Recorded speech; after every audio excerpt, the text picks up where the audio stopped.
And a couple of points about the logistics. So just to set the expectation, this would be a 90-minute webinar, and I'll try to cover the contents in 4 parts.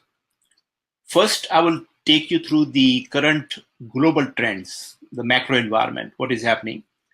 And then we'll narrow down to the status of job market, how the impact on the job market is happening because of the macroeconomic factors.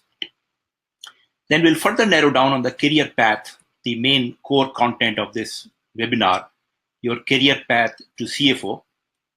And then I will share with you an execution plan so you could actually implement it in a short-term manner to see the results or to achieve your career goals you are looking forward. And finally, we'll go through Q&A session. And as I said that let's start with the macroeconomic level or global level. And what we see here on this chart you are looking at your screen is basically a global GDP over the last 10, 12 years. And you can see that since the last global financial crisis, which took place in 2009, 2010, the growth has been pretty stable. And keep in mind, this is global. There are a couple of regions like emerging economies, the world without US and the US and the advanced countries, developed countries. But if you look at the trend, they are pretty stable.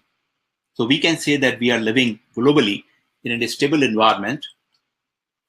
That's one indicator I want to share with you.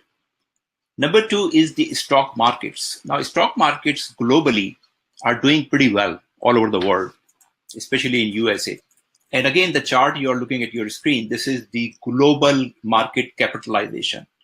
Now look at this chart again. If you look back where the last crisis happened, that was in 2009. In 2009, it was such a major shock to the stock markets. $35 trillion were evaporated from stock markets, from the valuation. And since then, there are ups and downs, but there has not been any major crash so far. In fact, some of the experts are arguing that this is so long, almost 10 years, that the next burst of the bubble is very close. And many believe that it's really a bubble in the stock market mainly. I'll give you one specific example. So of course, we are living in a technological era and technology companies are doing very, very well. In fact, if you look at the top companies in terms of the capitalization globally, they are the tech companies. And the top ones, Apple, Amazon, Google, Microsoft, Facebook. Now these 5 companies together, their market cap is $3.5 trillion. $3.5 trillion, that's a lot of money. And just to give you some perspective, if you take India is also a large country, the total capital market or stock market for India is $2.4 trillion. So just these 5 companies having a value of more than 1 trillion than the total capital market value of a country like India. So that's the perspective you could look into. So thing which we really need to notice here, that as I said, experts are saying that the next burst could be very close. So we need to be very watchful. Now, our topic today is related to jobs and careers. And we'll talk much more detail.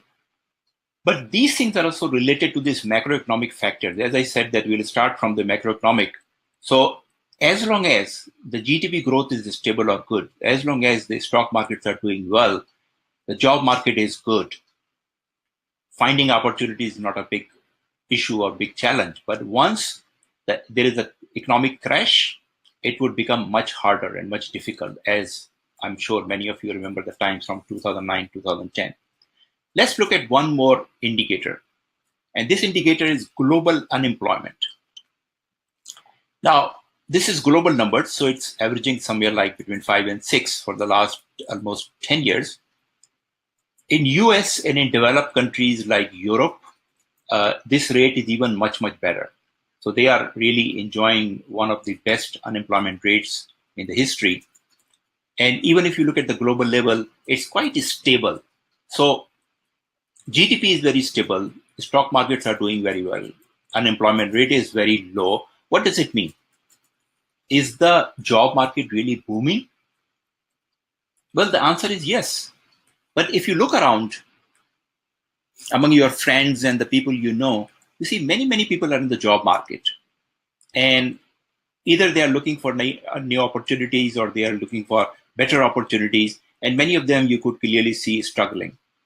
So why does it not match what we are seeing at the global level? So there are two things to be considered here. Number one is that when we talk within our circle, the people sitting on this webinar, we are basically from the corporate world. We are corporate employees or corporate professionals. That makes us a little different than the general labor force. So when you look at the unemployment numbers, they are basically for all category of labor or people who work. And we are talking here the corporate employees or the corporate professionals, especially the knowledge workers. So this is a different category, and there are not many numbers available for their employment or unemployment. But I think we understand the reasoning of this market behaving a little differently. So look at these numbers. Even this segment of the market is doing well. Fortune magazine for several years has been publishing the job status or the job numbers. And this number you are looking for, these companies like Google, KPMG, EY, Goldman Sachs, these are basically the knowledge worker, corporate professional, the category or segment we belong to. And you can see these numbers. Now, this is also not one time. As I said, Fortune magazine published these over several years. And every year you see quite big numbers like that. I mean, just this sample tells you that the job market, even the corporate sector, corporate professionals, knowledge workers is doing very well. Then why some people around us really struggling? So problem is that all these numbers you just saw on your screen are not basically advertised.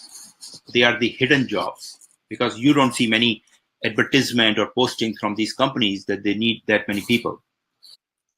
So current trends in the corporate professional segment as well as the job market or job search is concerned, the current trends are like this. Number one, I think I have shared this even in my earlier sessions or webinars, that there is an oversupply of talent, generally speaking. So many reasons like more awareness in the younger population for education, increasing competition in the job market, and also the commercialization of educational institutions. All these things combined have created an oversupply of talent. Compared to this oversupply, on the demand side, businesses are not requiring that many supply of the talent because businesses have got smarter. Businesses want to do more with less. So although businesses are growing well, but they are not hiring as many people as the supply is there or as the business is growing. So that's another reason contrary to the supply trend.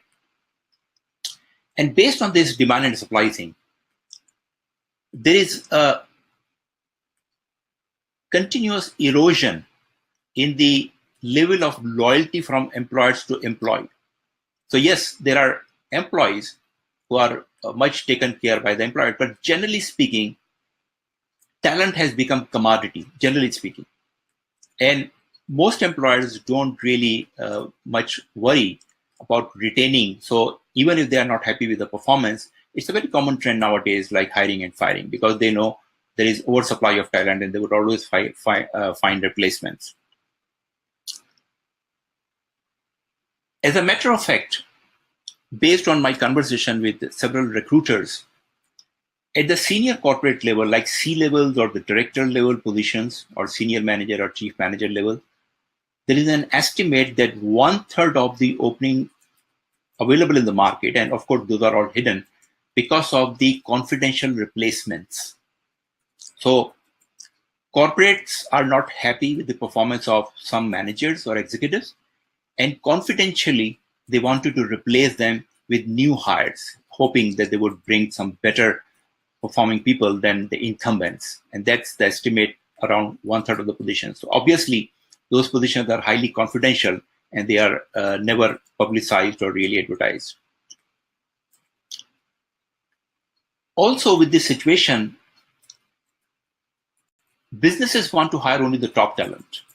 It's obvious, makes sense, especially for this position for replacing the incumbents. Of course, they want to bring best talent, but they are looking for the top talent, actually. And many big corporations work with the recruiters And that's the job of the recruiters to bring best of the best people. So based on these additional trends, what is happening in the job market? Again, just keep in mind that we are talking of the corporate professional segment. The market is really, it's a very unique situation. The talent market in this segment is splitting into two categories. One category is the top 10% talent, the best candidates available in the market. And these top 10% talent is in high demand. Actually, there is a war going on among the corporate for this level of talent. If there is some very hard candidate, and recruiters know it very well, they actually bid prices to really snatch that good candidate to bring to their client. So that's very limited 10% segment. The remainder 90% segment is basically either they are securely or safely employed or they are in transition. So it's not one trend in this market. It's very important to understand that 90% are facing difficulty. If they are in the transition or in the job market, they are facing difficulty. 10% are enjoying the hard demand for them. And as a result, again, based on the best estimates, based on observation, currently, the average transition period for those people in this 90% category is running into 9 months to 1 year average. For some people longer, for some people shorter, but 9 to 12 months is becoming average period. Now, let me clarify. When I say 90% and 10%, 10% of course is the top talent. I don't mean that all 90% is a bad talent or poor talent. I personally know many talented people, many talented CFOs and senior finance professionals who are in the job market and they are struggling. Doesn't mean that they don't have talent. They are highly talented. I know it very well. But the only thing is they are not doing the right things. So having a talent in one thing and behaving and reacting in the market is another thing. And that's exactly one of the reasons I'm doing this webinar, to explain that what you need to do really to make yourself among the 10%. So 10% is really not exactly 10%. I think you understand. It's an approximation. It could be 15% or even 20%. So 2080 or 1585, whatever you can consider. But I think the message here is that there is a limited segment of candidates which is in hard demand. And the majority of the candidates are really struggling in this market. Now, how those companies or recruiters hire? So look at this chart. Since the employers and the recruiters know very well, they want to bring top talent only. So of course, they never want to advertise, because if they advertise or they post a job, there would be more people from the 90% segment chasing those jobs and they don't want it. So what they do in this pyramid, they start from the bottom. What is the bottom? Internal promotion, targeted moves, lateral moves, temporaries, consultants, or they contact or referral from the existing employees or existing staff, word of mouth, networking. So they are doing this search quietly. Now, one thing which is not mentioned in this pyramid, very common practice from the mid to large size companies, is to use recruiters, especially in the retained search. So these are the recruiters who work on specific searches, and the retained search is the type of the search where this position or opening is not provided to too many recruiters. They just want to work with one recruiter. So very reputed top 10 search firms like Korn Ferry, the top companies want to work with them and they promise that they would find the right candidate for them, and they basically look for the top 10% talent. Now, interesting thing in this graph is also mentioned that where the people start to search for the openings. So on the left side, you see how the companies or recruiters are hiring people. And on the right side, you see how the people or candidates are searching. So of course, they are looking or searching job boards, and there is not much. They are looking for recruiting agencies, and there is not much. And then somewhere in the middle, lucky people are able to get connected with the recruiters or employers. But these two parties which are looking for each other is starting from the wrong end. That's also the dilemma of this current situation. So with this overview of the macro level economic indicators, and the job market in general. So job market in general is doing very well. As we saw in the unemployment rates, most of the countries are doing very well. But in this corporate segment, situation is a little different. Again, there are many jobs, but it's not accessible by the general population of candidates. Let's look at another number. So when you registered for this webinar, I asked you to complete a quick survey, one question survey. And the survey was, what is your biggest challenge in becoming a CFO? And I received 108 replies, which is a good sample size. And these are the responses. Let me open all this slide. Yeah. Look at these numbers. Lack of communication and now this is from the candidates or from the people who think themselves that what is causing them that they are not able to really reach to that level of the career. So 26% feel that it's because of their lack of communication and they don't have much influence. 34%, the biggest number, says it's lack of their self-confidence. 18% says because of the office politics. And 15% says lack of their experience. And 7% say it's lack of their degrees or certifications. Interesting. I think we can segregate these 5 reasons into 2 categories. One is the degrees and experience, the bottom 2. And you could see it's very little. Only 22% people feel that they have not been able to reach to the CFO level because of experience and degrees or certifications. 78% relate these reasons to something else. And what is something else? Is basically leadership. If you look at the communication and influence, self-confidence, dealing with office politics, these are all issues related to the leadership of a person, which means there is a good level of self-awareness that they are lacking leadership. That is the main reason, not the degrees and certificate. And that is true. Because degrees and certificate, we'll talk more about it, have certain value, but the deciding factor for these positions is really the leadership capabilities of the individuals. Let's talk about the education part. And again, we are talking with reference to the CFO role or senior finance professionals role. And as you know, there are several accounting bodies globally. I listed some names here. And they produce accountants, qualified professional accountants with slightly different names like chartered accountants, CPAs, ACCAs, CMAs, or ACMAs. Now, despite a lot of improvement and innovation by these institutes or accounting bodies in the curriculum of these qualifications, generally speaking, still they are producing accountants. When a fresh person comes through with these qualifications, they are basically a very good accountant. And we do need accountants. At the start of the accounting finance career, we do need accountants. So that is where the need is being fulfilled.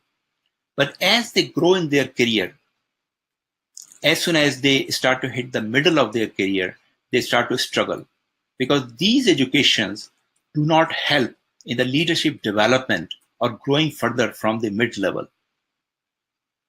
So all the contribution from these accounting bodies is to a certain level of career development, but not beyond. Now, there is a question that which qualification is better because many candidates, many professionals who are looking to really grow their career, they ask this question that which qualification should I do? Should I do ACCA or CMA or CPA or chartered accountancy?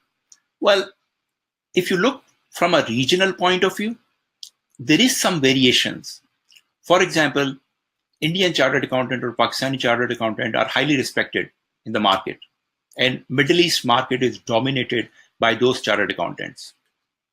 In Europe or in UK, ACCA is more recognized. When it comes to the USA, it's all CPA. Now, doesn't mean that one qualification is better than another. It's just the regional influence of the accounting bodies where they are located. Some of the curriculum is different. For example, CIMA or IMA curriculum is focused on management accounting rather than financial or public accounting. But from a CFO careers development point of view, let me tell you, there is not much difference. when an employer is deciding to fill a position of CFO, they are not making a decision based on the CPA or CA or CMA or another qualification. These qualifications are just entry tickets into the profession. Yes, to become a CFO, you do need one accounting certification. It would be hard to really become a CFO without having an accounting certification, but one is good enough. As I said, this just serve as an entry ticket into the profession that yes, you're qualified. Now let's look at your leadership capabilities to decide whether you can become CFO or not.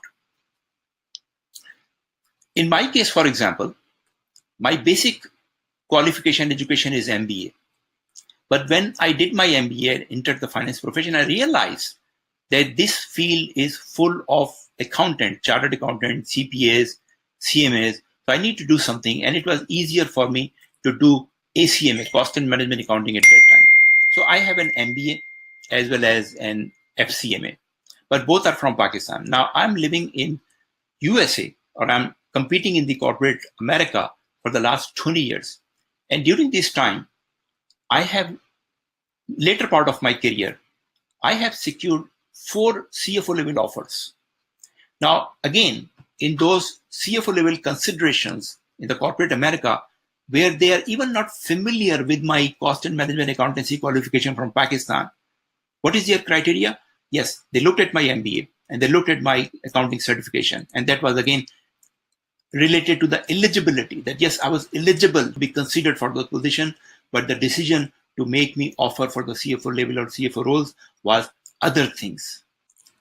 The other question, common question among the finance professional is that which function of finance helps to speed up the journey towards CFO? So whether should they go in accounting or controlling or treasury or auditing or finance business partnering?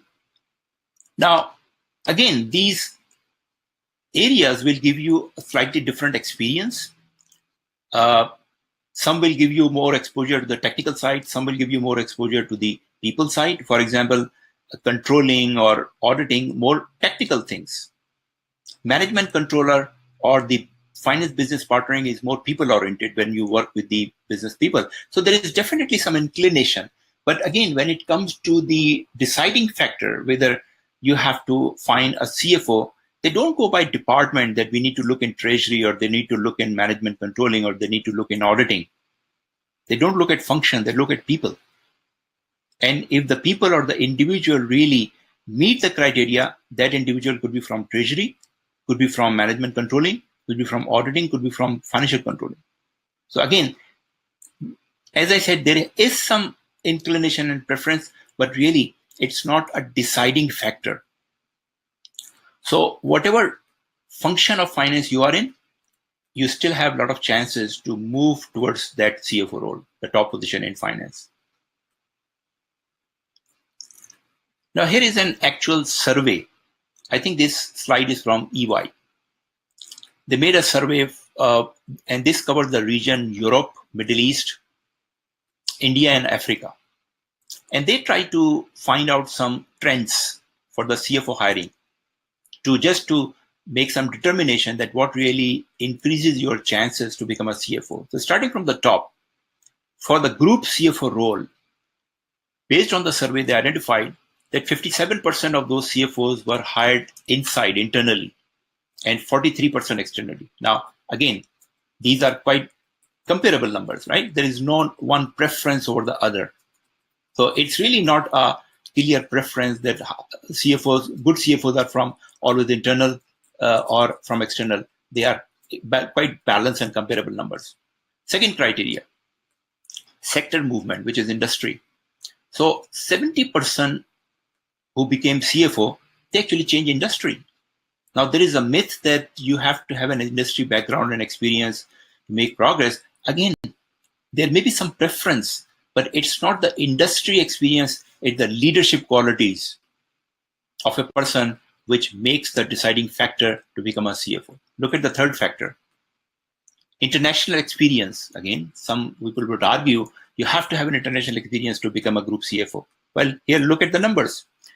48% people have the experience of working in more than one country, and 52% have only one country experience and they became group CFO. So again, not a solid determining factor. Next item, first job.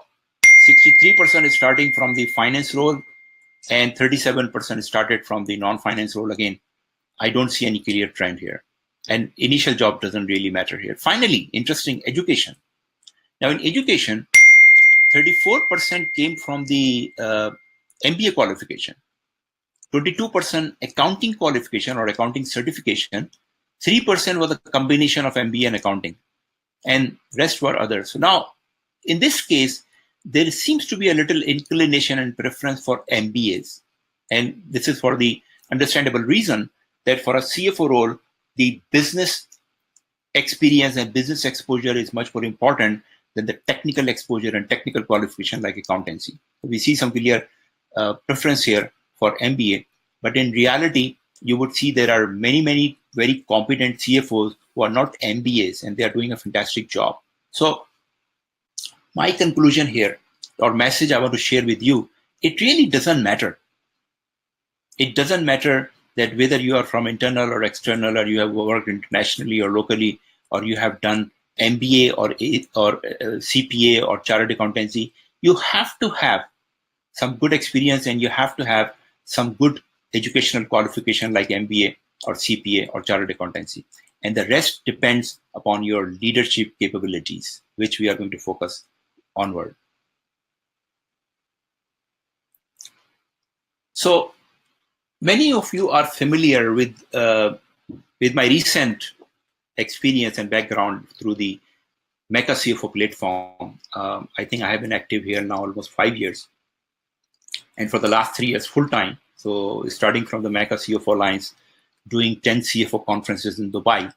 Now I'm totally focused on the MECA CFO Academy. So I'm dealing with a lot of finance professionals globally. It's predominantly Middle East, but now it's globally from every region. I'm dealing with it. So I have a lot of exposure what is happening. 3 years ago, I sent a survey to people like you, finance professionals, that what is the number one question is on their head? What is the number one issue they want to get some reply? And it came back through the survey, the number one question most of the finance professionals or mid-career finance professionals were looking at was what it takes to become a CFO.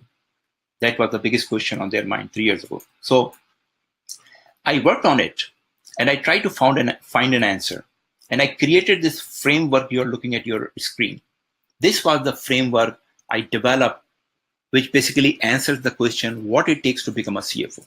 So you could see there are 3, so it's predominantly leadership again, as I'm saying that it's a leadership which really makes a difference, but 3 segments or 3 areas of leadership, starting with personal leadership, public leadership, and strategic leadership. 3-pronged leadership framework. In the personal leadership, we are talking about your own development, working with yourself. Things include work-life integration, peak performance, mindset, emotional intelligence, personal branding, etc. Once you develop yourself to a certain level of maturity, then you focus on the public leadership. And there comes the very important skills like presentation skills, communication, leadership, people leadership, relationship management, service orientation, or finance business partnering, so where you deal with the world. And finally, after you have developed the level of maturity from the personal and public side, then you focus on your strategic leadership. Now, this is key. This is key for the CFO role, because although CFO is a functional head, the functional expertise does not matter nowadays entirely. Now, it is a requirement. I'm not saying that it's not required. It definitely has to have, a CFO has to have a good expertise and background in finance and accounting. But what really matters is the business acumen, insight of the business, understanding strategy, driving a strategy process in the business organization, becoming a strategic partner to your CEO. So this is very, very critical. In those strategic leadership area, the core competencies are strategic thinking, business modeling, value creation, and performance management, etc. All these 3 areas of leadership ultimately should create a good influence. Because if you have learned everything, if you have developed everything in terms of leadership, but if you don't have influence on the people around you, you are not an effective CFO. When I talk to some CFOs, very good experience, senior level CFOs, they talk in frustration that, look, I have all the solution of the problems, but my CEO does not listen to me. And I tell them that, look, I believe, I trust you that you have a good solution, but there seems to be one problem, that probably you don't have an influence on your CEO. Work on the influence first. Because if there is no influence, you are not able to really even communicate your message to the listener. So with this framework, I would say in the last 3 years, my focus and the focus of the MECA CFO Academy has been to provide training and provide learning platforms and opportunities for the finance professional around these things. Now, as many of you know, I don't teach any finance and accounting technical side because I believe that you already know enough. Most of you are qualified, certified accountants, and you enough of that with your certification as well as with your experience. But what most of you are lacking is the leadership, what the skills and the competencies you see on the screen. That is what we are talking about. That is what really makes a difference. So how to really develop those competencies? Here is the framework, which I call your advanced strategy approach or advanced career strategy. You need to start with your personal leadership. As I mentioned, that this is the starting point. And what you do, you start first work on your mindset, which is also I call inner game. Because if you don't clean your mind, if you don't change your belief, you would struggle to do rest of the things. So you need to really work on the mindset first. And this would lead to integration of your work and life. Now you could argue whether it's a work-life balance or work-life integration. I deeply believe in work-life integration because that is the only solution in today's environment. And peak performance, that only leads through the mindset changes. If you try to jump directly on the peak performance, you would struggle because we have huge emotional energy, mental energy through our brain power. So if we don't start there, physical power is not sufficient. Physical power is very weak. So you start with your mental and emotional power. And once you feel a level of confidence achieving these things, then you start working on your public skills. In public skills, I would list two most important things: your personal branding and your relationship and networking, because these are the two tools or weapon you have to use to improve your public leadership. Now, personal branding is about what people think about you, not what you think about you. Now, what you think about you could be reality, could be truth, but that's not important. That's not relevant. What is relevant, what other people think about you. Many people get frustrated. My CFO doesn't listen to me. My CEO doesn't listen to me, because you don't have a personal branding with those people. You may be very smart and intelligent, but they don't think so. And this is important. You cannot say that I don't care. No, you have to care because this is about your future, about your career. So that's one thing, personal branding, very, very important. It's your responsibility to ensure that other people, outside people, know you correctly. The other thing, how do you do that? You do that through relationship and networking. That is where the interaction takes place. How people will know you. Not when you sit all the time in your office or cube, don't meet anyone, people wouldn't know you. They will have some impression and image about you, right or wrong, but they won't know you. You need to meet them. You need to relate with them. You need to talk with them. And that is how you try to correct their impression about you. If there is something wrong, that is how you work upon it. So these are the two very critical, crucial weapons for your public leadership. Based on these development, the next thing or the final thing in terms of your competencies comes your expertise. Because so far, we are talking of traits, leadership or personality traits. You have to deliver the real value. And the real value takes place when you develop your expertise around business strategy. That's an advanced business acumen. There is where you really contribute at your level, CFO level. As I said, that having a financial expertise and knowledge is good, but you really need to deliver in the strategic area, supporting your business team, supporting your CEOs. And then, again, we talked about influence. Ultimately, it should all result in influence, because if it is not resulting in influence, all the talent, all the hard work is wasted. In this strategic approach, again, the starting point is working on your personal leadership, working on your mindset, working on your inner game, because that's a foundation. If you don't have a solid foundation, you cannot build a very strong building on it. So you need to work over there first and ensure that you have a solid foundation, and then you build your empire of the public leadership and strategic leadership. What you do through relationship and personal branding is part of your public leadership. So you start with your personal leadership, then you move to your public leadership, and then you move to your strategic leadership when you are developing your expertise. And finally, your results are shown through your influence. That's your result. If you are unable to create influence, there would not be much results. You may be very capable, you may be very talented, but result would not be there if you are not able to create good influence. So that's a framework. This is what you need to really think, where you are today. As I said, that I'm assuming that most of you are qualified, certified accountants. You are a CPA or chartered accountant or CMA. Don't worry about these things anymore. One good qualification is good enough.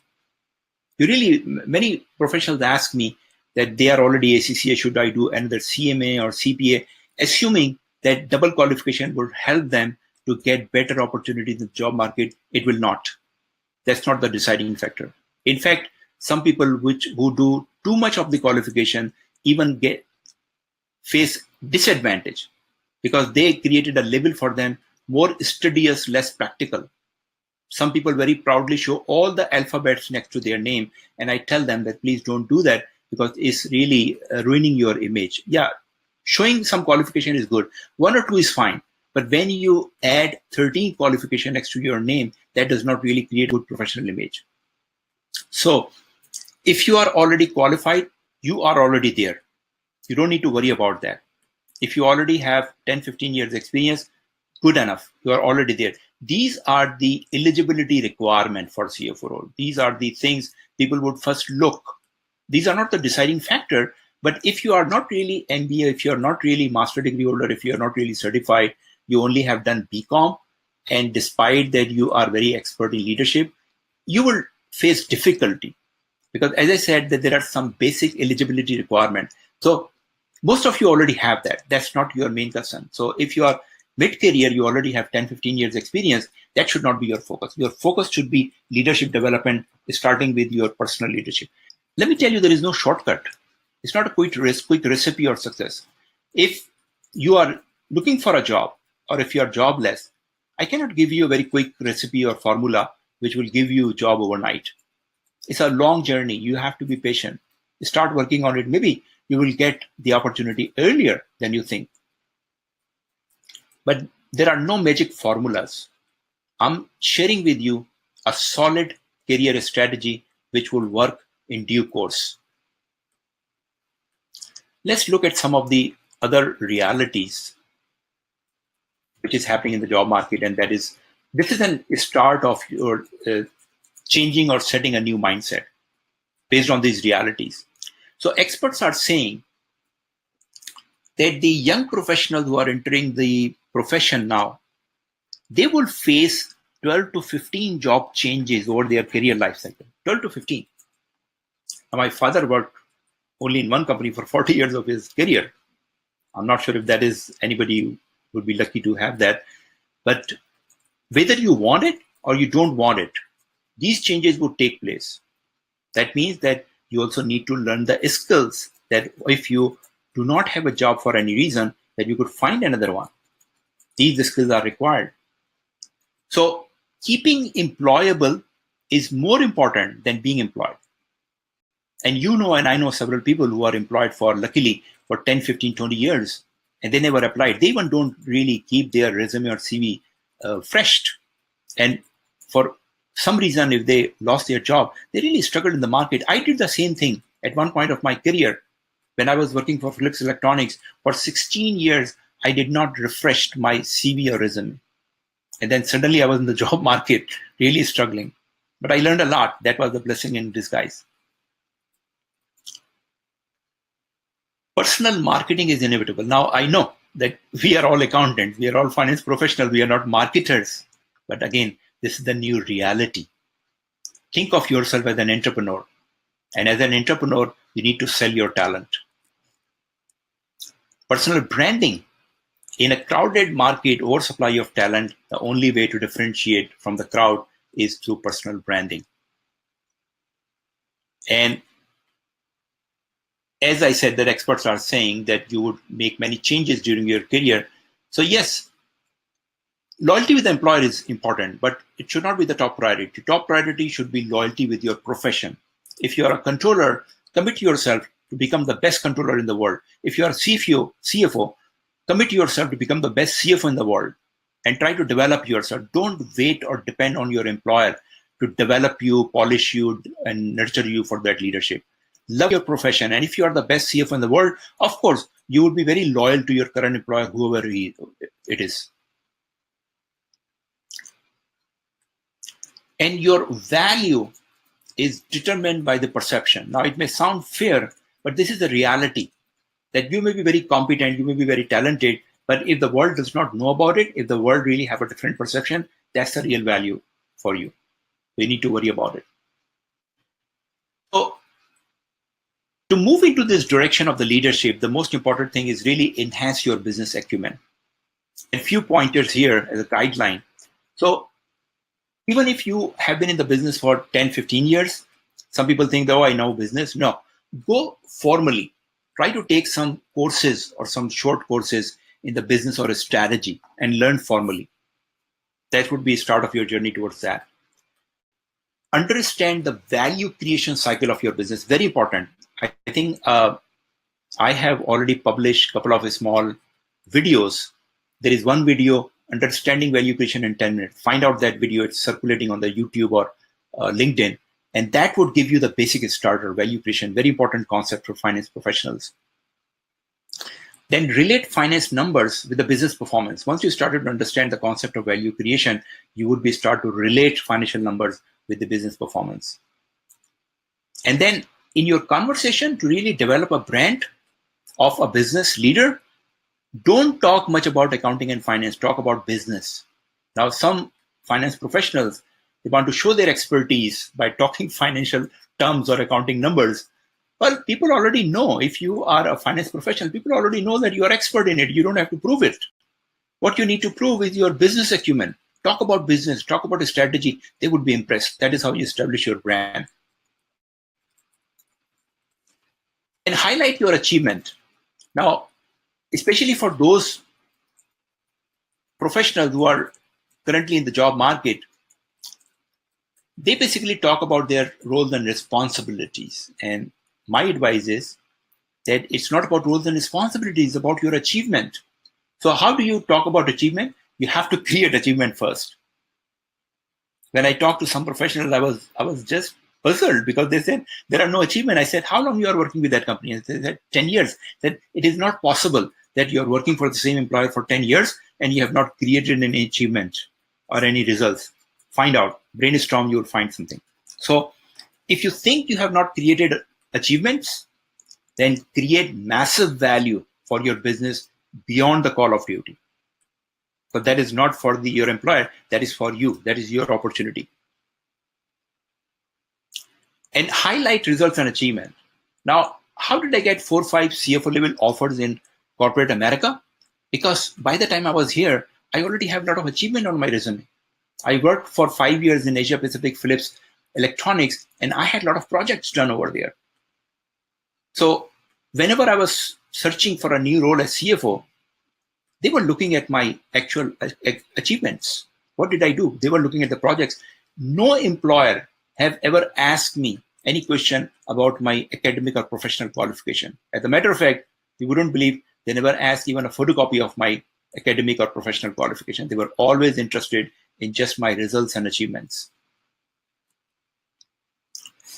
And when you talk to establish your brand, develop short stories, 1 or 2 minute stories you could talk about people about your achievement. This will add your confidence as well as create a new brand for you. And one way to really create results is to work on the non-routine projects. Now, some people have problem with that. I'm already very much overloaded. I don't have time. Why should I add work for me? Well, you don't achieve results and big achievement in your routine work. If you have to close the books, that's closing the books. Even if you are doing closing books in time accurately for the last 10 years, that's not an achievement. That's your responsibility. That's your role. But if you improve the closing process, if you re-engineer the process, that's an achievement, which requires extra work. So let's change gears, and let's talk about where the CFO jobs are. So we're talking about what you need to develop in yourself to make yourself qualified for those jobs, or where the jobs are. My advice, if you have already spent 10, 15 years in an industry, start with your industry, because that is where you have high probability to get an offer and a good role for the CFO. And in your industry, find out, research private equity firms. Private equity firms are all the time in hiring and firing process, especially the C level. Whenever they acquire a new business, they replace the management team. So CFO jobs are very common to be found in these private equity firms. Fast growing companies, they are looking for CFOs. Replacement or maybe new hire. Startups, competitors, newly or acquired or merged companies, they all high potential for such opportunities. Yeah. Again, you would not find these opportunities advertised somewhere. You need to do some hard work, and I'll explain you what you need to do. The job search process, pay attention here. There are some very nice tricks. So when you are trying to find a position with some employers in some companies, you need to do very thorough research. And that nobody could take excuse, because Google is so powerful. In very short period of time, you can get a lot of results. So do research thoroughly and narrow down 12, 15, maybe 20 companies, 20 target companies in your industry and sector. And then search people in those companies. So LinkedIn comes into the picture, and LinkedIn, I'll talk in the next couple of slides, very powerful. You need to really develop expertise, that research and finding people. So search people in those companies at any level. You are basically looking for two type of people in those companies. Number one, decision makers. So CEO for the CFO role, or CFO for the other finance roles, or any other decision makers. Now, there is a challenge. Many people think that how could I connect with the decision maker? They are senior people. So other option is find out door openers. Door openers could be the employees at any level in the company, junior, mid-level, but they are the people who are the ability to connect you with someone else, door openers. So if you even start your connection with a junior level person and develop some conversation, and then find out inside information what openings are available. And then if even that junior level employee would refer you for that job, believe me, companies pay a lot more attention to the internal referrals, even if it is coming from a junior employee. That's an opportunity. And then with those connections, try to find out opportunities and openings and start doing networking. Again, these are not advertised posts. You need to do a lot of hard work. It's not easy, by the way. It's hard work, but that is the only way to reach to those level of positions. And ask for referrals. If you know someone and you want to reach for example, the C-level executive, ask them to please introduce you to that person. If you're job searching through recruiters, then you need to do the same process, searching recruiting firms in your industry or in your geography. And then identify the relevant partners and executive recruiters. Now, usually they list their profiles on their websites with email addresses and phone numbers. Now, don't send emails directly, or don't call them that if they have any vacancy. Follow the LinkedIn dating process. I'll explain you in a next slide. Dating process. So its analogy is that, like in the dating process, you meet your girlfriend or boyfriend the first time. You don't really propose for marriage, wedding, or anything else. You take your time. So similarly, in this process, job search process, you also need to take your time. And then your objective is to get into their first level connection. So they may not have any jobs, but you want to be on their radar. So because once they got a new opening from their client, the first thing they will do, look among their first level connections. So you need to be there in advance.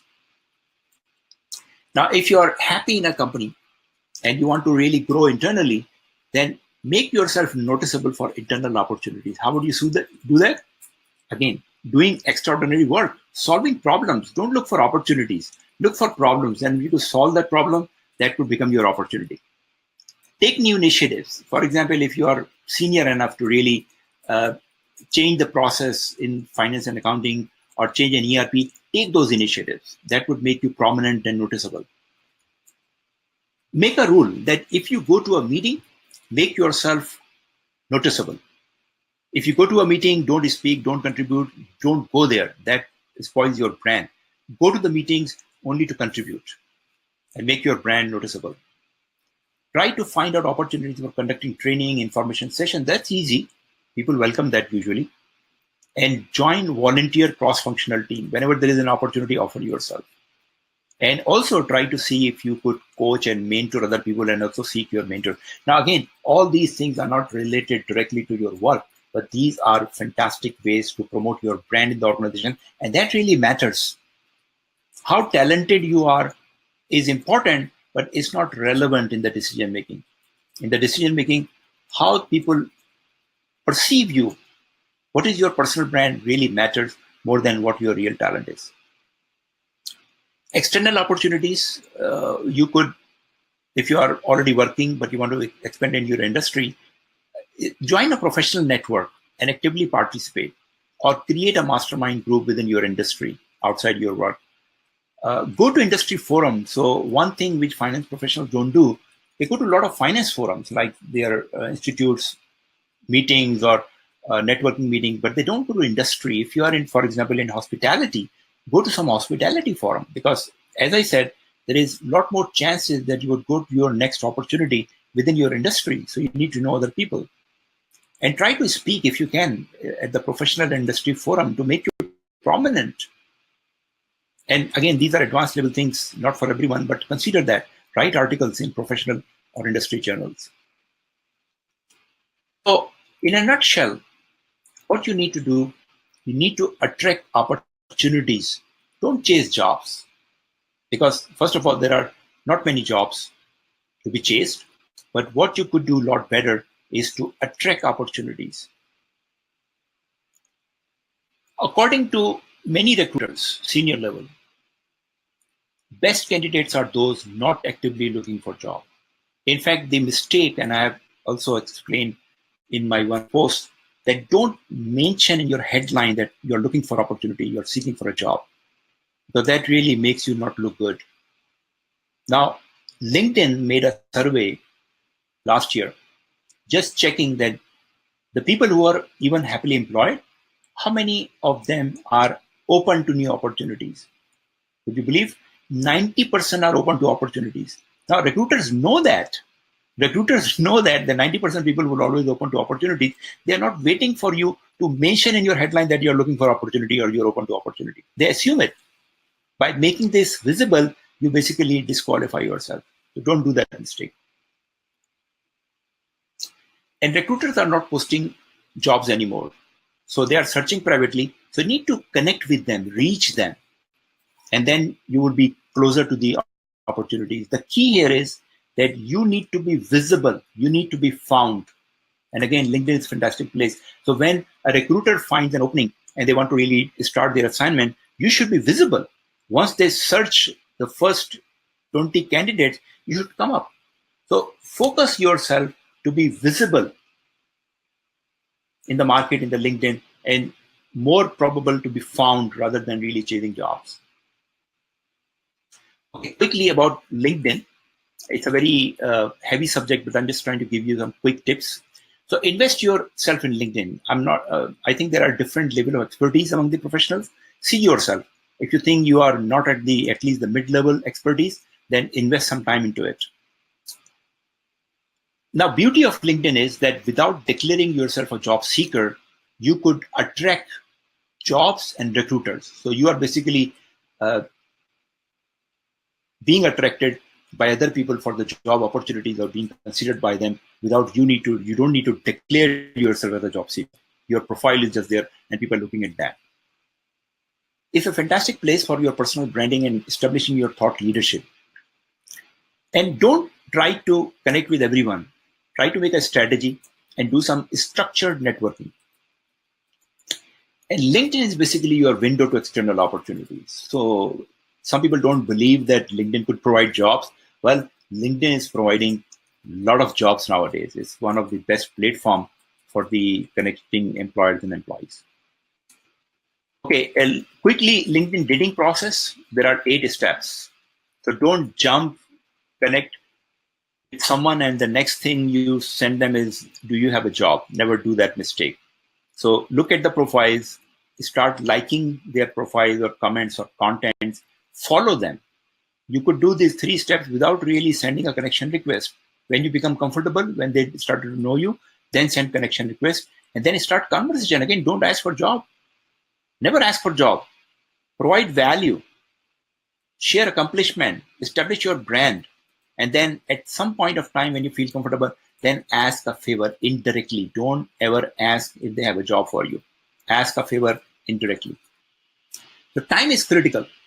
I'm surprised that people really don't much take care of time. This is a great quote from Jim Rohn. That lost money you could recover. You could get back your money. Time once gone, never you could recapture. You need to really take care of time.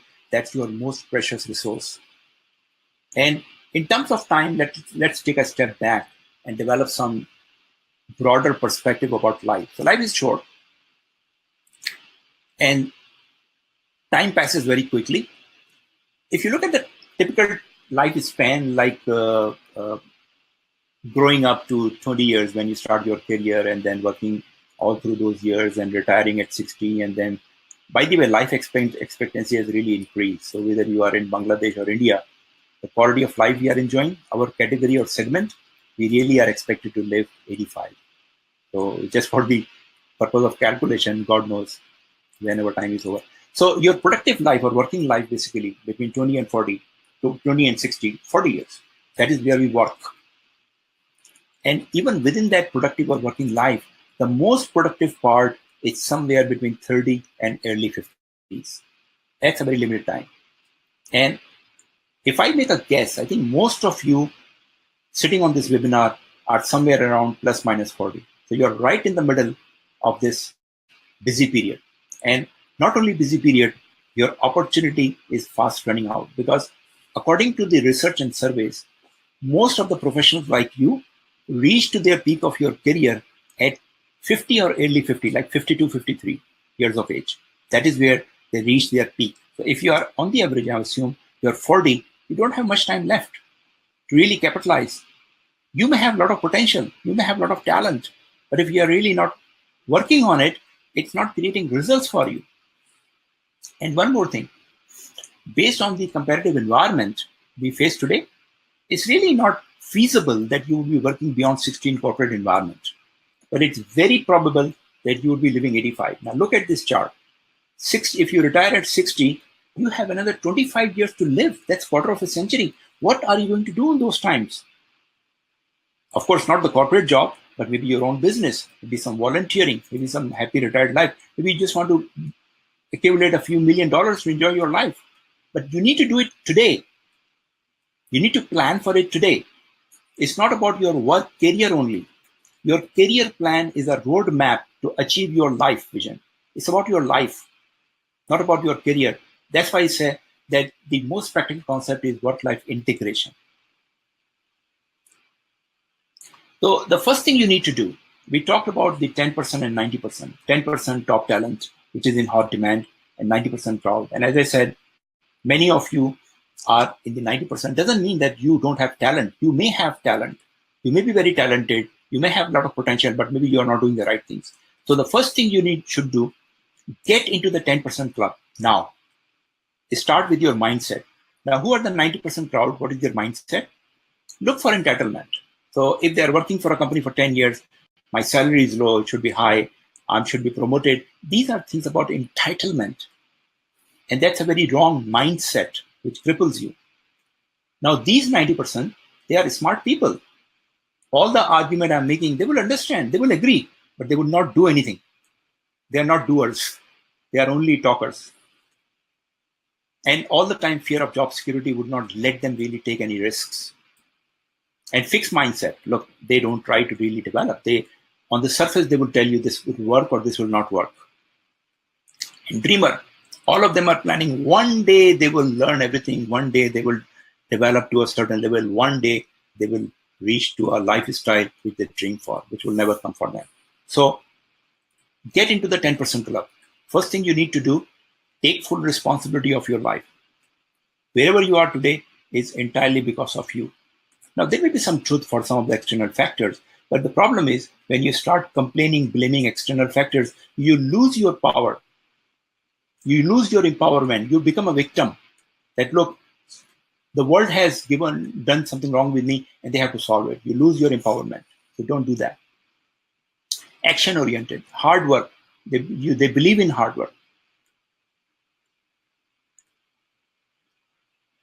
And fear of job security, it's real, by the way. And it's everywhere. Any job you have, but look, in any profession, there is always the fear of loss. Look at the entrepreneur. There is no guarantee, but they live their life happily.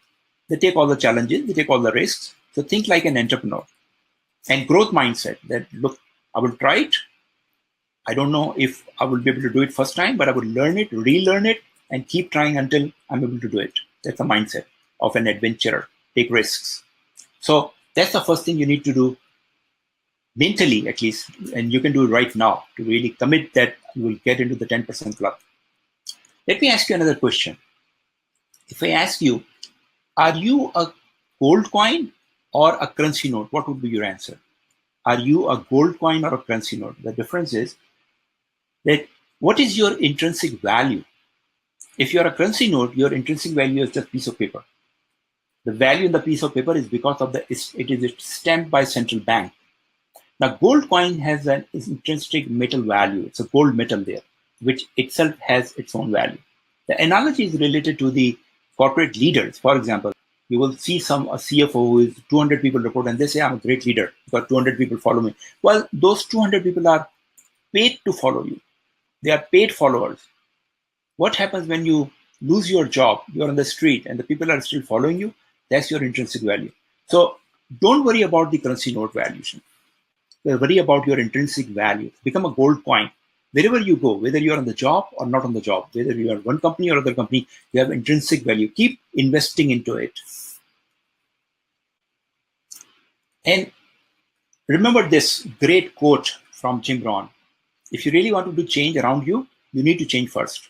When you change, things will change. So you not only need change, you need transformation actually. It's not easy, by the way. I'm already warning you. It's not just making a mental commitment. You need to do a lot of hard work here, but it will pay off. Believe me, it will pay off. I see people, I deal with thousands of professionals around the world, and I see some people are getting offers, lucrative offers.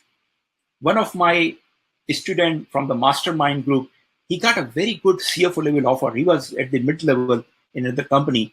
And then last couple of months, he got an offer from an international, multinational company as an independent CFO, and he started that job. And I know what he has been doing. And I know other people also from the mastermind who are struggling. So there is no one formula. The one formula which I could really tell you, which work always, hard work.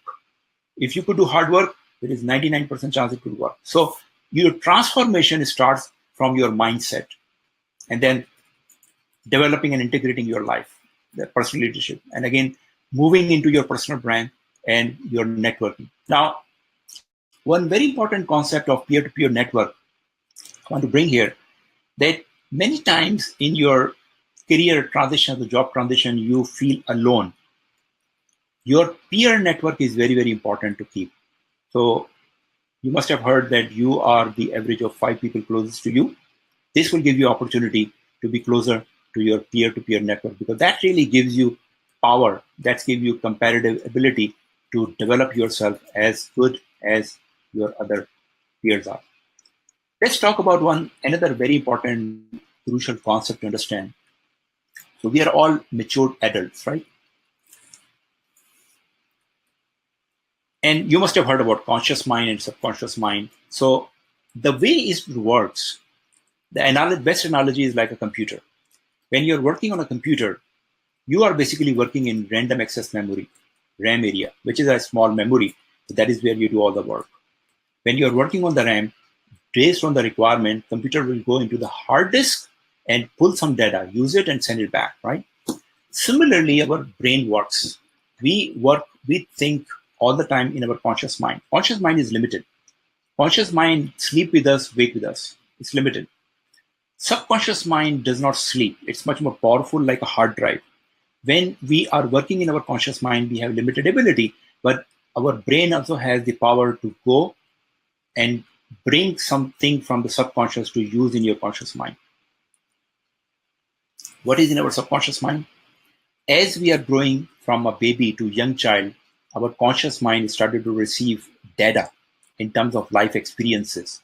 So we may not remember all those things, but all of our life memories are there in our subconscious mind. And as I said, that those memories, we don't think of them all the time, but our brain works on them and they make an impact in our adult life. So you could say that, look, today I'm a mature or adult. I have certain life experiences, and based on that, I behave and I get results. Well, there is a way to manipulate that. And what the smart individuals do, we try to create interventions between our subconscious and conscious mind. So when you have some deep experience, some very shocking experience, things have the power to go into your subconscious mind. So you go to Harvard, you spend 1 week over there for a training. That creates some impact, not only on your conscious mind, but also subconscious mind, because you have gone through for 1 week or 2 weeks through a very rich experience. Similarly, you're sitting in this webinar, right? You are spending 90 minutes with me. That is going to create some impact on your conscious and subconscious mind. Now, some people will just look at the content superficially through a fast forward video. That will not create impact. So in order to improve, if you think you don't have much good experiences, in order to create good experiences, you need to create interventions. Interventions are your webinars, training programs, reading books, watching movies. You create intervention between your conscious and subconscious mind, and that is how you started to change your reference points. So, and social circle, we talked about that, very important, that between your work and family, there should be a social network, which is your peer-to-peer network. Very important for your growth and development. So this slide from Daniel Goleman, who is a living legend on emotional intelligence, he made a very important discovery in his one of the bestseller book, Primal Leadership, where he said that, look, we have two parts of the brain, left brain, right brain. Left brain is logical. He said that logical brain is very good for our initial learning. When we are a young kid, we go to elementary, secondary, high school. That works very well, learning things at that level, basic things, technical functionality. But when we become mature adult and we want to learn the complex things like leadership, like strategy, it's our right brain, it's our limbic brain, which really needs to work on these things learning. Why training do not work? People go to 2 days, 5 days leadership training, come back excited, and then in 2 weeks they forget everything because they are not long lasting. You need to give some time to your right brain, your emotional brain, to work on it. So that was very important learning for my own sake. And that is why I changed some of the format of my training programs. What I'm trying to bring here, so I hope by now you have made up your mind to that you belong to 10% or 90%. What I'm going to share you in the next 10 minutes is basically a new program, a new project I'm doing, which I call Prospective CFO 2020 programs.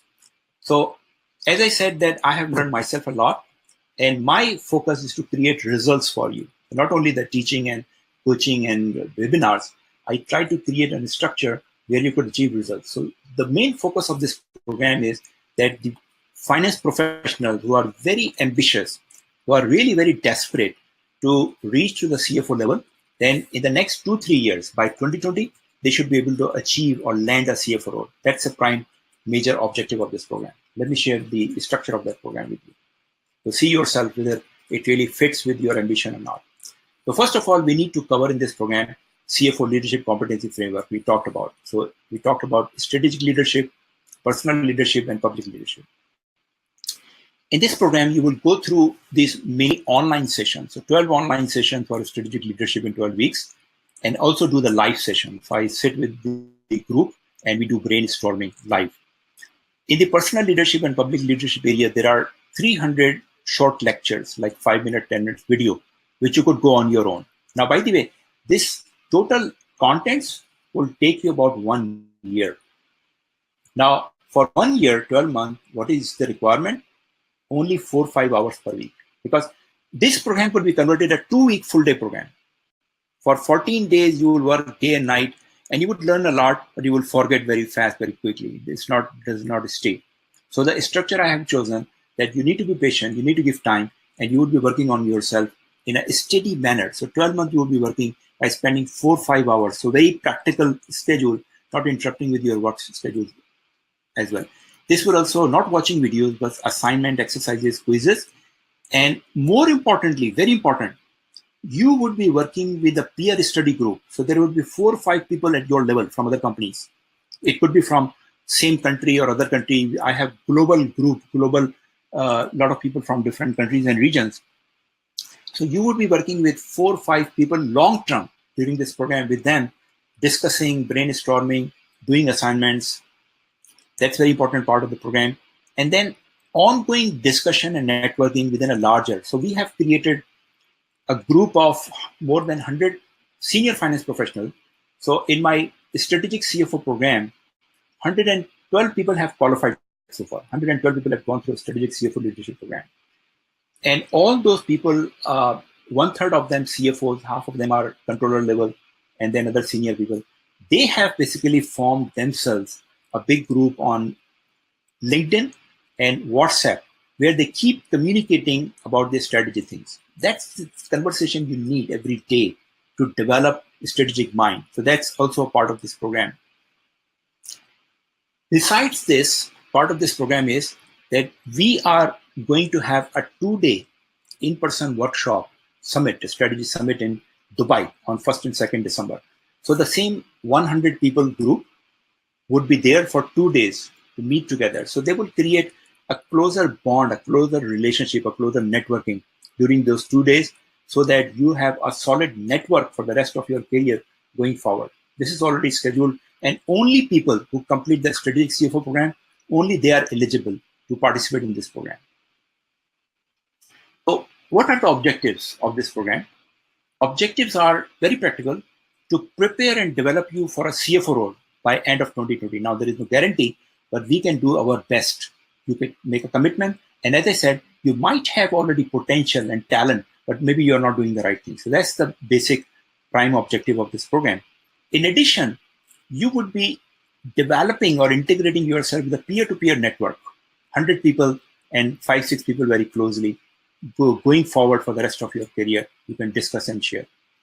You would be becoming a strategy expert, more than the average strategy knowledge of an executive MBA program. That's my claim. Based on the 112 people have qualified, I could give you guarantee that you would develop expertise in strategy more than an average executive MBA.